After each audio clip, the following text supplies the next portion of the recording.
All right, let's get right into it. We're looking at a high-stakes diplomatic visit that's, well, it's way more than just a photo op.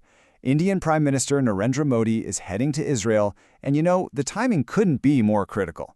We're going to unpack what makes this partnership so important, especially when the whole region feels like it's holding its breath. So to really get why this visit matters so much, you got to look at the bigger picture. I mean, right now, the Persian Gulf is seeing one of the biggest American military buildups in recent memory. And over in Gaza, that ceasefire from October 2025, it feels shaky, to say the least.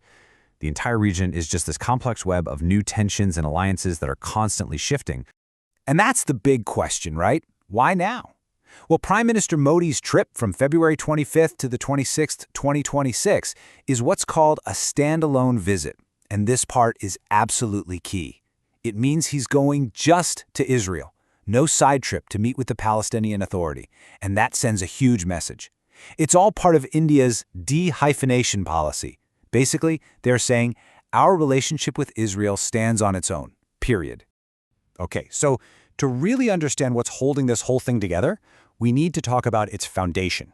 And that foundation, well, it's a really deep, really long-standing partnership on defense and security. This is the bedrock. Everything else we're going to talk about, it's all built right on top of this. And if you look at the numbers, they really tell the story. I mean, check this out. Between 2020 and 2024, India was, by a huge margin, Israel's #1 defense customer. We're talking about over a third of all of Israel's arms exports. So this isn't just some small deal on the side. It's a massive, massive strategic relationship. And look, we're not just talking about old rifles and tanks here. Israel has been supplying India with some of its most advanced, cutting-edge tech. Think spy drones, sophisticated missile systems, and the kind of high-tech surveillance gear that can totally change the outcome of a conflict. It's gone so far that they're now co-developing things, like the Barak 8 missile defense system, which has been a huge win for both sides. So you can really see how this partnership has grown up, right? It started pretty simply. India was just a customer, a buyer. Then it moved into stage 2, joint development, like we saw with the Barak 8. But now they're entering a whole new phase. They're becoming partners in creating the next-generation, futuristic tech that's going to shape the battlefields of tomorrow. All right, so what's next on the horizon? This is where it gets really fascinating. A huge focus of this visit is going to be India possibly buying and even co-producing Israel's Iron Beam laser defense system. Yeah, you heard that right, lasers. The ultimate goal? To create a basically impenetrable air defense shield for India, a project they're calling Mission Sudarshan Chakra. This is truly sci-fi level stuff we're talking about. But listen, this whole partnership isn't just about military hardware. That's a huge piece of the puzzle, for sure, but it's broadening out. Now we're seeing technology and commerce become these incredibly important pillars holding up the relationship. And frankly, this is where the story gets even more interesting. Just think about this for a second.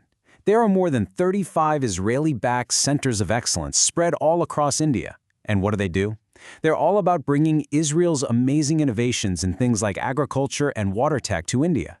We're talking about game-changing stuff, from figuring out how to grow more fruit in less space to tackling major water shortages.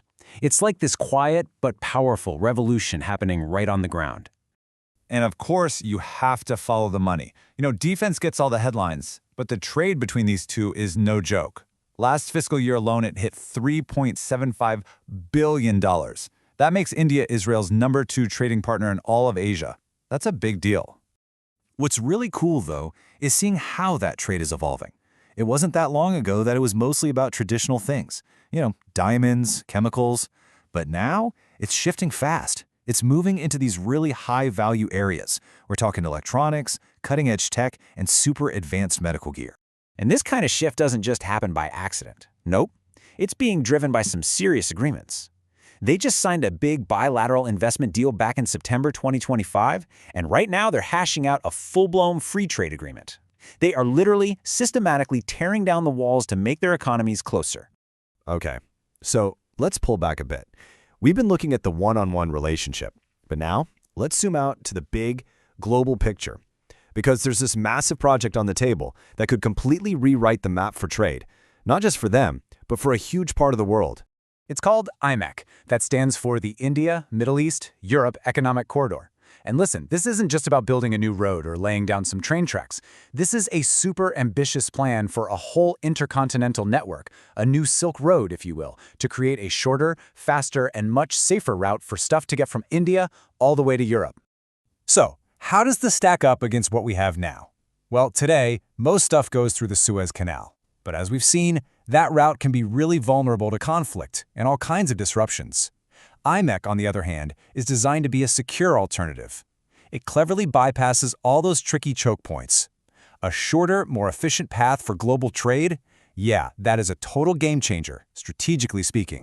But there's always a but, isn't there? And here it is.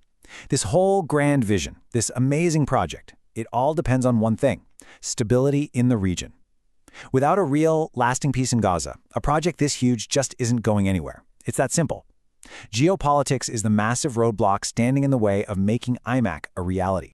And that brings us to our final piece of the puzzle. This is maybe the most complicated part of the whole story. The incredibly delicate diplomatic dance that India has to do in one of the most unpredictable parts of the world. You can bet that a huge topic of conversation during this visit will be Gaza. India was at that recent peace summit, sure, but they were there just as an observer. They haven't really defined what role, if any, they'll play in some kind of stabilization force. But, and this is the fascinating part, India is in such a unique spot. Why? Because it has strong ties with both Israel and the big Arab powers in the Gulf. Not many countries can say that. Now check out this quote from Israel's Prime Minister Benjamin Netanyahu. He talks about creating a hexagon of alliances. And what's the purpose? To stand against what he calls the radical axes in the region. It's a very clear vision. Build alliances and confront your enemies head on. And boom, right there, you see where their paths might split. Because India just doesn't see the region in those same black and white terms. This whole idea of alliances and axes, that's not how they play the game. India's strategy is completely different. It's all about a careful, delicate balancing act. Their goal is to keep strong, separate relationships with everyone in the region. And you can see it in their actions. They've had all these recent high-level meetings with Jordan, Oman, and the UAE. At the end of the day, India is not in the business of picking sides. So when you start to pull all these different threads together, the security, the tech, the trade, the geopolitics, it becomes crystal clear. This visit is so much more than just another diplomatic trip. The stakes are just incredibly high, and the ripples from this could be felt for years to come, not just for them, but for the entire region. And you don't have to look hard to see just how important this is. I mean, first, it's Modi's second standalone visit. Second, he's planning to address the Knesset. That's a huge honor, something usually only U.S. presidents get to do. The message here is that they're focused on building something that's not just a friendship, but a deep, strategic, multi-layered partnership. Which leaves us with one final and really crucial question to think about. Are we watching the birth of a genuine strategic alliance here, with two powers ready to pick sides in a very messy part of the world? Or is this the ultimate test of India's famous balancing act, a high-wire walk with no safety net? How that question gets answered? Well, that could define the next chapter for the entire Middle East.